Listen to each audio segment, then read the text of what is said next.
Moving on, as anti-Semitism and Jew hatred still plague our world, a new grassroots movement in North America, creatively named End Jew Hatred, has declared itself as centering on Jewish liberation from all forms of oppression and discrimination in Western culture through peaceful, direct action and education. But joining us now to delve a little deeper into this movement is attorney Brooke Goldstein, founder and executive director of the Lawfare project. Brooke, thank you so much for being with us. Why do we need a Jewish grassroots movement for this? Well, thank you for having me. I think the answer is simple. There has never been a Jewish civil rights movement in the West. We are the oldest, most persecuted minority community in the world.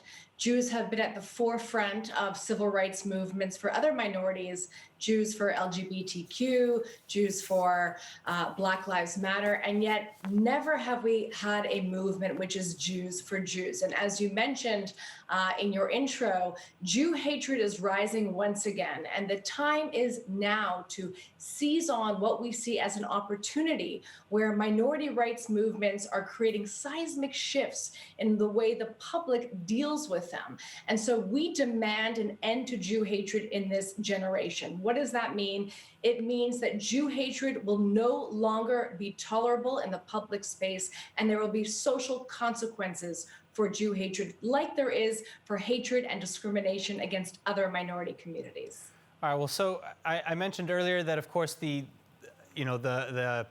mission statement of the End Jew Hatred movement is, of course, to educate the population and with direct action. Can you expand a little bit about what that will entail? Absolutely. So up until now, a lot of Jewish advocacy is centered around defending ourselves against the accusations of the other. What End Jew Hatred seeks to do is recenter Jewish advocacy around civil rights, around the basic fact that Jews, again, are a minority community and deserve equal protection under the law. And what that means is not only grassroots advocacy, mobilizing the Jewish community, training new leaders in civil rights advocacy, but also engaging in direct actions that ensure there are consequences for Jew hatred. So what do we mean by this? We've had so far, I think we're just about 2.5 months old. There are over a dozen organizations involved. There are dozens of grassroots activists and social media influencers who have all gotten together to pick particular individuals or entities such as Zoom who are tolerating Jew hatred and ensure there are consequences. We organized a protest of hundreds of people to show up outside of Zoom headquarters, and were successful in deplatforming the notorious terrorist Layla Khaled, who is then canceled from Facebook and YouTube.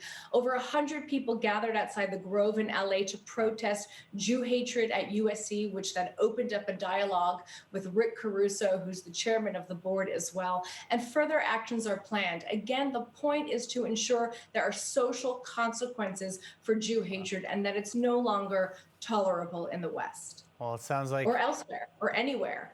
Well, it sounds like you're already off to a very good start. Good luck in the future. Brooke Goldstein, thank you so much for being with us. Thank you.